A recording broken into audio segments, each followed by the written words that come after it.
And congrats to the organizing team for such a wonderful event they have organized over the last 3 days, and today being the last day.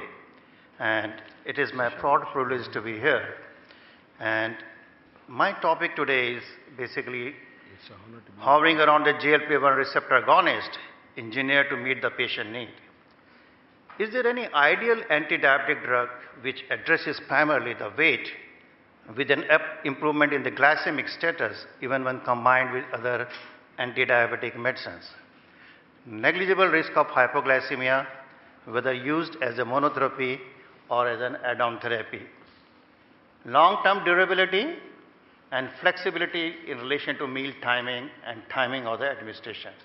So we have come a long way, and the GLP molecules have addressed almost all the important parameters of an ideal anti-diabetic drugs. Now coming to the obesity and diabetes, the obesity is one of the biggest problems for the diabetes patient, and the obesity and diabetes epidemic has taken a global health challenge. The 1 billion people worldwide are overweight, or of these 300 million are obese, and you know the obesity plays a significant role in the pathogenesis of type 2 diabetes. And 90% of the people with type 2 diabetes are overweight, and excess fat tissue increases insulin resistance and complicates the treatment of type 2 diabetes. So weight loss is an important factor in the treatment algorithm of type 2 diabetes because an 11% of the reduction in the body weight is associated with the 25% reduction in the cardiovascular disease and the diabetes mortality. If you see the plethora or the number of drugs which are available for the diabetes treatment, right from the metformin, DPP-4 inhibitors, GLP-1 receptor agonists, SU, glinides, TZDs, some of the new drugs like cosvilam, alpha-glucosidase inhibitor, insulin, and pramlintide.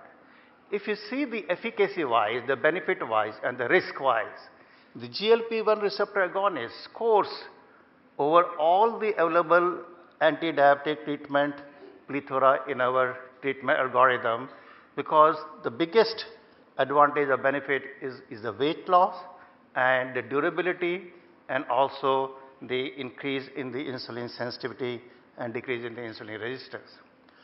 All of you must be aware of the multimodality of the GLP effects, starting from the brain, heart, GI tract, pancreas, adipose tissue, the kidneys, and the muscles. There are different mechanisms of action by which the molecule exerts its effect on the various organs of the body, leading to its basically the effects. And the effects are primarily on the pancreas, the insulin secretion, the glucagon secretion, beta cell apoptosis, beta cell mass, food intake, body weight, gastric emptying, and some of the effect like on the lipids and of course on the glucose uptake, cardioprotection, neuroprotection, and its main impact on the appetite. Now coming to the making the neo GLP-1 molecules, some of them are already available in the market and some are going to be launched shortly.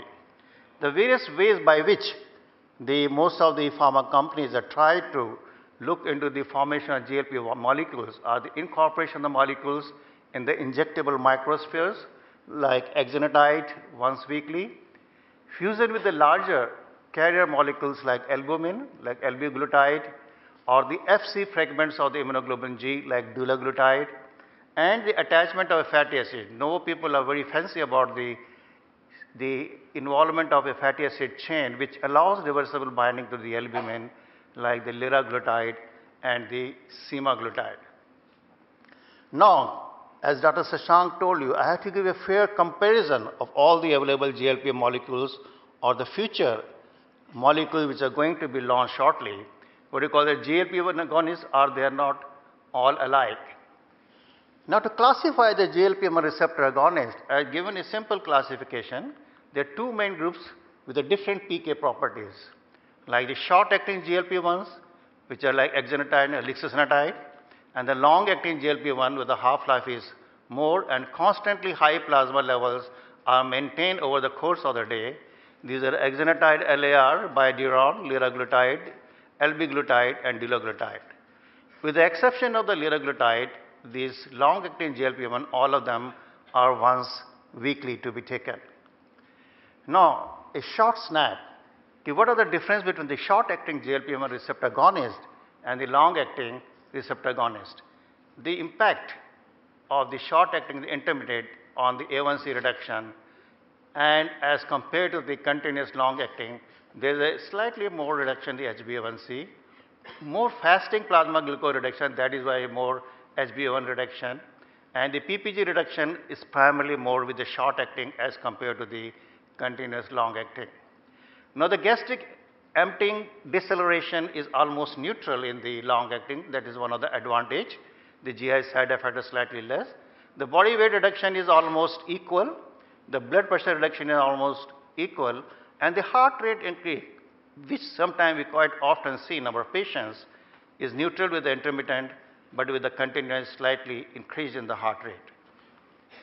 Now, various trials which are looked into the comparisons between the different GLP-1 receptor agonists, what we call head-to-head clinical trials, are the duration, one, which has compared exenatide twice weekly versus exenatide once weekly. The lead 6, where they have compared exenatide twice weekly versus liraglutide. Duration 5, exenatide twice weekly versus exenatide once weekly. Get goal is basically with the lixisenatide, exenatide twice weekly with the lixisenatide.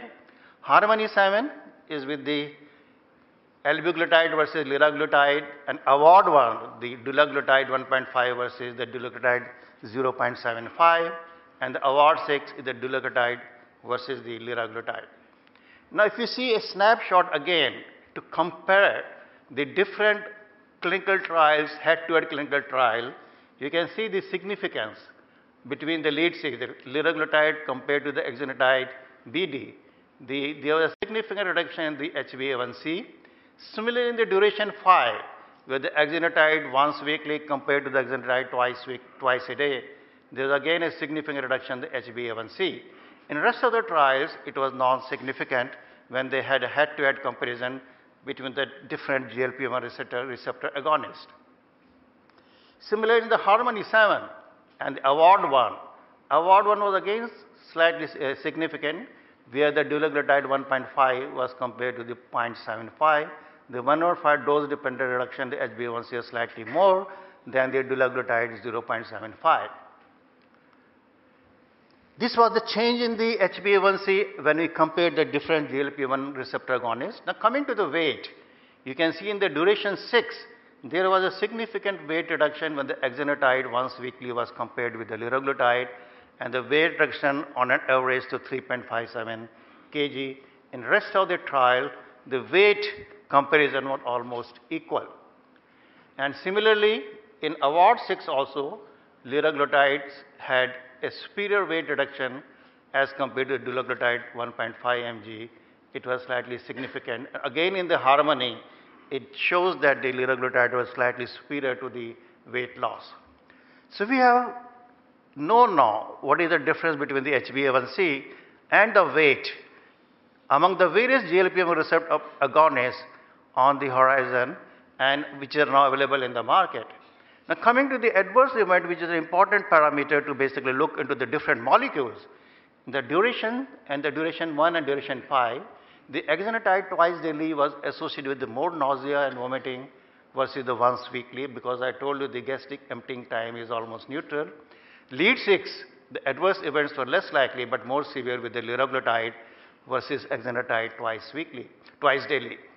In the duration 6, liraglutide associated with one more nausea, vomiting and diarrhea versus exenatide once weekly. In the get goal, the lixisenatide associated with the fewer GI events and nausea as compared to the exenatide twice daily. In the Harmony 7, albiglutide was associated with more injection sites reaction versus the liraglutide. These are the till date reported adverse event when we compare the different GLP-1 molecules. Discontinuation related to adverse event was less than 10% for all the agents. The rate of hypoglycemia was similar for all examined agents, more common with the concomitant use of the SU when you use SU along with the GLP-1 receptor molecules. Injection site reactions were more common with the longer acting agents, but patients were more satisfied with the less frequent injection once in a week. And the recent data which concluded the investigator conclusions of all the trials and the meta-analysis has shown, the phase 3 studies that have compared all the GLP-1 receptor agonists head to head had demonstrated that all GLP-1 receptor agonist agents are effective therapeutic options at reducing HbA1c. That is number one take-home message. When selecting the most appropriate agent, a comprehensive review of all head-to-head data indicate that liraglutide appears to still offer the best A1C and the weight reduction, while the once weekly agents may cause less GI adverse events compared with the once daily or the twice daily options. The pros and cons about both the molecules, one is important for A1C, other is important for HbA1c.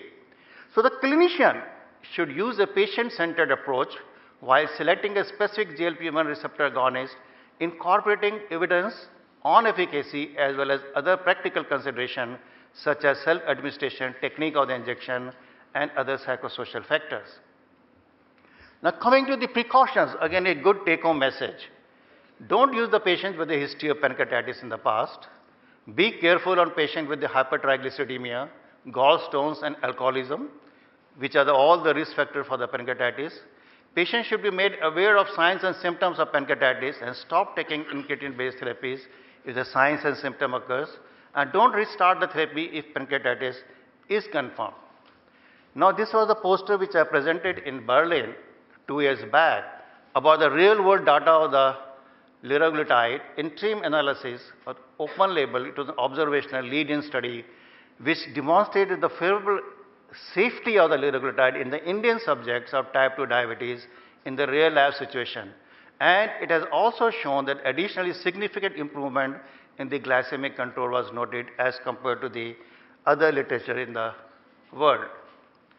Now lastly, a few words about the new and the upcoming novel medication on the horizon. Liraglutide is again a once in a week. It has got a synergistic effect of the labs exentin and labs insulin combination treatment on response of fasting glucose and the body weight during 4 weeks administration in the mouse. We have only experimental data till date. No human data is available, and this poster was presented 2 years back in ESD 2013. There's some other novel, the Adaglira, what we call the Xylotophy, and the paper which appeared in the Lancet, where they have shown the efficacy and safety of it is a fixed ratio combination of degludec and liraglutide, Adaglira, compared with its component given alone. Results of a phase 3 open label randomized 26 weeks treat to target trial in insulin naive patient with type 2 diabetes. So this is a new drug which has shown that there is slight superiority over the combining both the drug together while giving both the drug separately.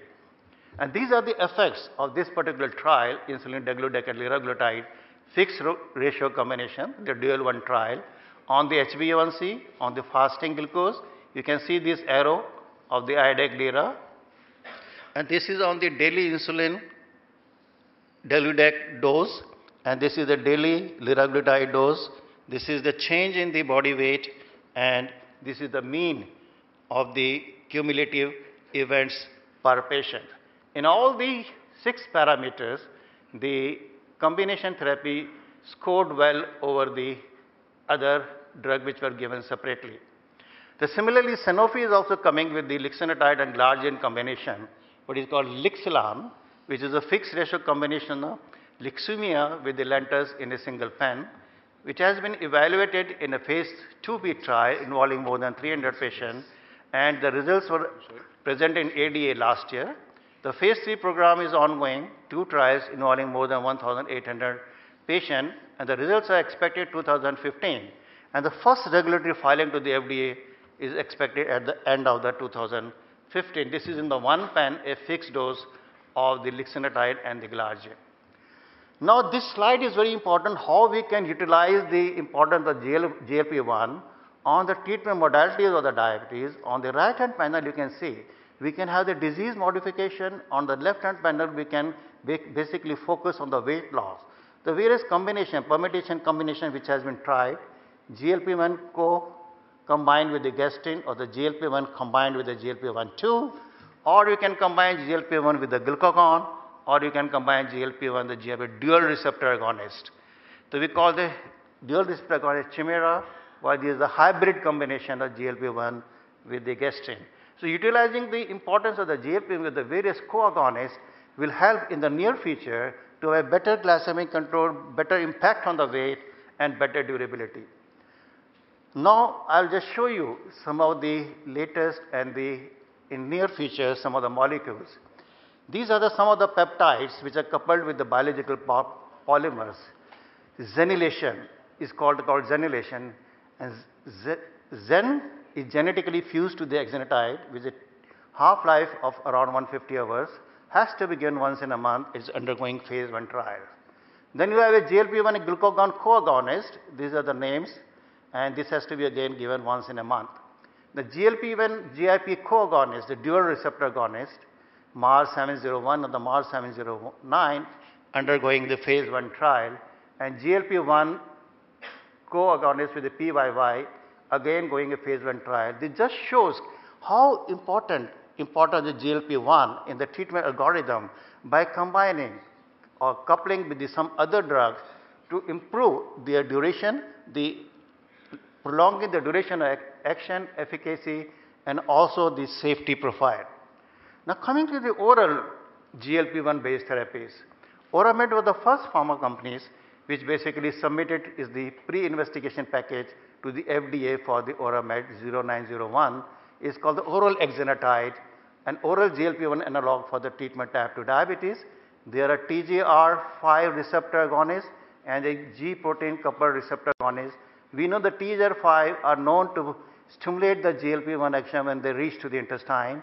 They are incorporated in the microsphere, the capsules, when they just degrade in the intestine. They stimulate the GLP-1 secretion when they are in touch with the intestine. Again, they are in the phase in the preclinical trials. These are the two companies basically which are undertaking these trials. And the G protein coupled receptors with the oral GLP-1 again in the phase 2 and phase 1 clinical trial. And the various companies who are working on it are the Posidon, Metabolics and Ortho, McNeil, Janssen, Arena. Coming to the safety as regard to the cardiovascular complications, the CV trials ongoing and which are going to be expected. These are the ELIXA, LEADER, EXCEL, REWIND and SUSTAIN 6 involving lixisenatide, liraglutide, exenatide, dulaglutide and semaglutide. These are all once daily here, the once weekly. The lixisenatide has been approved in the European Union, awaiting approval from the FDA. The data is expected 2015. These are the countries which has been approved by the liraglutide, exenatide, and these are dulaglutide which are awaiting completion of the CV safety profile, and the data will be out in 2016 and 2019. These are various dosing schedule for your information about the exenatide, the 5 mg twice daily which can be increased to 10 mg twice daily after 1 month, and you have to see the contraindication patient with medullary thyroid carcinoma, MAN2 and type 1 diabetes. Long acting exenatide 2 mg sub-Q weekly and not to be used with the creatine clearance of less than 30 ml per minute, and used with caution with the creatine clearance between 30 to 50 ml per minute. The liver dose adjustment data is not available. Again, the contraindications are almost the same. Lixisenatide again not to be used in patients who are less than 30 creatine clearance and to be used with caution between 30 to 50. Albiglutide, there is no dose adjustment, 30 mg to 50 mg subcut weekly, and dulaglutide is 0.75 and 1.5 weekly. There are limited clinical studies in patients with the liver disease, and the use with caution is already warranted patient liver disease. Liraglutide again there is no dose adjustment with the renal morbidities, only in the liver use with caution, no dose adjustment necessary, and it has not been studied on combination with the prandial insulin, though we have some data on record in my clinical experience of using liraglutide with the short acting as well as long acting and combining both short and long acting insulin. So to conclude, an emerging therapeutic trend towards initial or early combination therapy with metformin and the incretin based therapies anticipated for patients with type 2 diabetes. The determination of which incretin based therapy to choose necessitates comparison between the various GLP-1 receptor agonists, which has given you the data head to head comparison the data which is available till date. The GLP-1 receptor agonists cause sustained weight loss and clinical relevant improvement of glycemic control either as a monotherapy or in combination. The long-acting GLP-1 receptor agonist in the late development may improve the effect of GLP-1 even further with optimized pharmacokinetic profiles resulting in the fewer side effects. Meta-analysis has shown promising effects on the CV disease, and data from the ongoing multicentric trials with the cardiovascular endpoints will be expected 2015 onwards. Will be more knowledgeable and more clear about the safety as regarding the cardiovascular complications. Thank you very much.